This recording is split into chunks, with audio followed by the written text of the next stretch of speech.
सौरभ के पास एक बार चल रहे हैं। सौरभ, आप वहां बताया जा रहा है कुछ इन्वेस्टिगेशन की तस्वीरें आ रही हैं, वहां कुछ हलचल है? देखिए, सबसे पहले आपको बता दें, यहाँ पे तस्वीरें आपको दिखा दूं। यहाँ पे देखिए, एक जो बुलेट का शेल है वो दिखाई दे रहा है आपको। यहाँ पे ये गिरे हुए हैं रास्ते पे। तो देखिए, क्राइम सीन जो है वो उस तरफ है। वहाँ पे जो आप दिख रहे हैं आपको, जो बैंड लगाया हुआ है वो क्राइम सीन है। लेकिन आप देखिए, बुलेट का शेल कम से कम 50 से 60 मीटर दूर, 50 से 60 दूर यहाँ पे है। और देखिए, ये गिरा हुआ है, हम इसको टच नहीं करेंगे क्योंकि ये एविडेंस का एक हिस्सा है। लेकिन ये देखिए, बुलेट का जो शेल है यहाँ पे वो गिरा हुआ है। और यही आपका एक काफी क्रिटिकल एविडेंस शायद माना जाएगा। बुलेट शेल जो है, इस बार बताया जा रहा है इसको यहाँ पे कि हो सकता है कुछ एविडेंस। आप देखिए, यहाँ पे पुलिस के लोग जो है आके जो ब्रेक रख रहे हैं उसको, ताकि सिक्योर करने के लिए, एविडेंस अगर है तो एविडेंस को सिक्योर करने के लिए यहाँ पे ये जो ईंटें रखे जा रहे हैं। आपको दिखा दूं, ये रहा बुलेट का शेल जो इस वक्त मिला है। अब आपको आगे ले चलते हैं इस तरफ।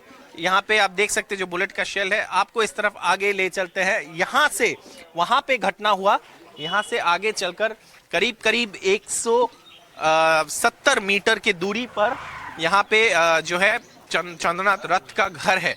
तो काफी मतलब 1 मिनट से कम समय बचा था उनका घर पहुंचने के लिए। लेकिन यहाँ पे रास्ता आप देखिए नैरो हो जाता है। तो जब रास्ता नैरो हो जाता है तो दूसरी तरफ से अगर गाड़ी आता है, जैसे आई विटनेस ने हमको बताया कुछ देर पहले, दूसरे तरफ से गाड़ी आकर उनकी गाड़ी को स्लो कर देते, रोक देते हैं और उसी वक्त उन पर हमला होता है। साथ साथ आप यहाँ पे देखिए, थोड़ा सा ही चल के हम आएंगे, आपको वो एविडेंस दिखा दिया बुलेट शेल। अब यहाँ पे इतना ही दूरी था जो बिल्डिंग है जहां पे चंद्रनाथ रथ का घर है। और ये मैं अगर पैदल चल के आ रहा हूं तो मुझे 1 मिनट से भी कम समय लग रहा है। ये रहा ऑर्चर्ड एस्टेट जहां पे उनका घर है। मैं अपना कैमरा पर्सन गौरव को बताऊंगा। पहले ये जो बोर्ड है ये दिखा देते हैं आपको, यहाँ पे है। तो मुझे पैदल चलकर आने में 1 मिनट से कम समय लगा जहां से हादसा हुआ, वहां से यहां तक।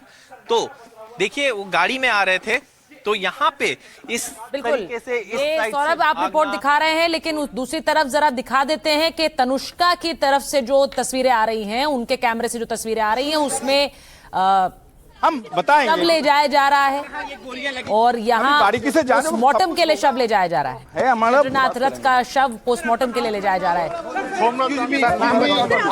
एडवोकेट सोमनाथ गांगुली,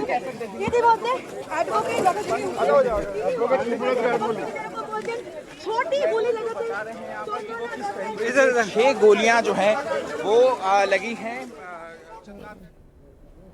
अब देखिए, तनुष्का के फ्रेम से ही जो रिपोर्ट्स आ रही हैं उसमें कहा जा रहा है कि 6 गोलियां लगी हैं चंद्रनाथ रथ को।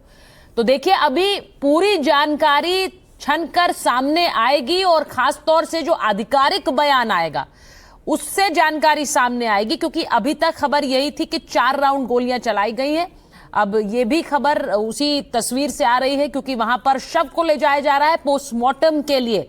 अब पोस्टमार्टम जब रिपोर्ट सामने आएगी, मेडिकल रिपोर्ट सामने आएगी, उसमें पता चलेगा कि चंद्रनाथ रथ को कितनी नजदीकी से गोली मारी गई, क्या ये पॉइंट ब्लैंक रेंज से गोली मारी गई थी, कितनी गोलियां मारी गई, शरीर के किस हिस्से में गोली लगी, ये सब जानकारी पोस्टमार्टम रिपोर्ट के सामने आने के बाद आएगी। तो इसीलिए ये इस वक्त जो पोस्टमार्टम के लिए शव को ले जाया जा रहा है एक बहुत अहम प्रक्रिया है और ये जांच में भी मदद करेगी। अगर तनुष्का मुझे सुन पा रही हैं तो तनुष्का, जरा बताइए, वहां पर मीडिया का एक बड़ा जमावड़ा है क्योंकि वो भी समझ रहे हैं कि ये पोस्टमार्टम रिपोर्ट कितनी अहम होगी।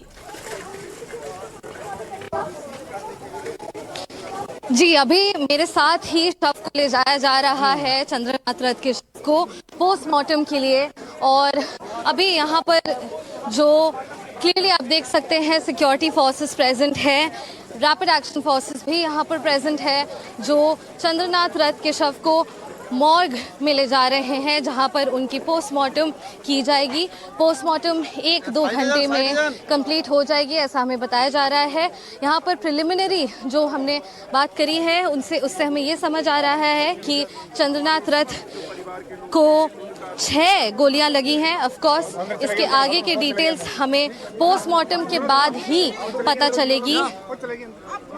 बॉडी को अभी अंदर ले जाया गया है पोस्टमार्टम के लिए, जैसा कि हम आपको तस्वीरों में दिखा रहे हैं। अभी भी पोस्टमार्टम एक इन्वेस्टिगेशन के लिए बहुत ही क्रूशियल है, सारे डिटेल्स समझने के लिए एग्जैक्टली कहाँ इंजरीज हुई हैं, कितनी इंजरीज हुई हैं और एग्जैक्ट टाइम ऑफ डेथ भी क्या था। Back to you.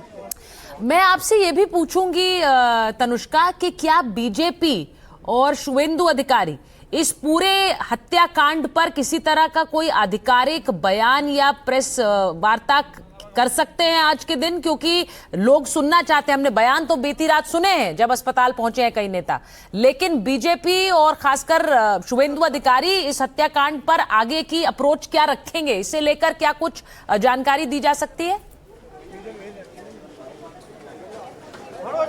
इसके आगे भी ऑफ कोर्स हम एक्सपेक्ट करते हैं शुवेंदु अधिकारी जी से और बीजेपी से भी, स्पेशली जो स्टेट प्रेसिडेंट है बीजेपी के, उनसे सुनने की कि क्या एग्जैक्टली प्लान ऑफ एक्शन होने वाला है इसके आगे। एंड एज ऑफ नाउ हमारे पास जो इन्फॉर्मेशन है, शुवेंदु अधिकारी ने भी जो बोला है और बाकी सीनियर लीडर्स बीजेपी के भी जो बोला है कि ये प्री प्लान मर्डर लग रहा है, प्री मेडिटेटेड मर्डर लग रहा है। शुवेंदु अधिकारी ने ये भी बोला है कि 15 साल का जो जंगल राज था ये उसका नतीजा है और अब बीजेपी ये इंश्योर करेगी कि ऐसा गुंडा राज मिट जाए बंगाल से और ऐसे पोस्ट पोल वायलेंस आगे ना हो। ये बहुत ही इम्पॉर्टेंट बात है कि ये शुवेंदु अधिकारी के बहुत ही क्लोज एड थे, उनके पर्सनल असिस्टेंट थे, उनके साथ हर चीज़ की प्लानिंग, कोऑर्डिनेशन, उनकी पॉलिटिकल कैंपेनिंग से लेकर के पर्सनल वर्क में भी उनका साथ दिया है चंद्रनाथ रथ ने। तो डेफिनेटली इस मामले को लाइटली नहीं लिया जाएगा। Back to you.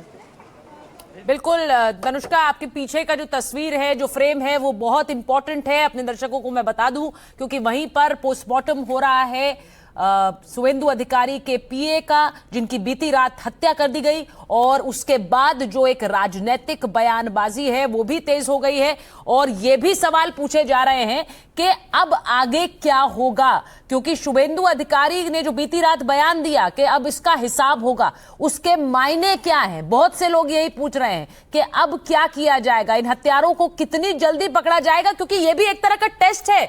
इस हालांकि अभी शपथ ग्रहण नहीं हुआ है, लेकिन इस सत्ता में आई बीजेपी के लिए यह भी एक टेस्ट होगा कि कितनी जल्दी इन हत्यारों तक पहुंच पाए।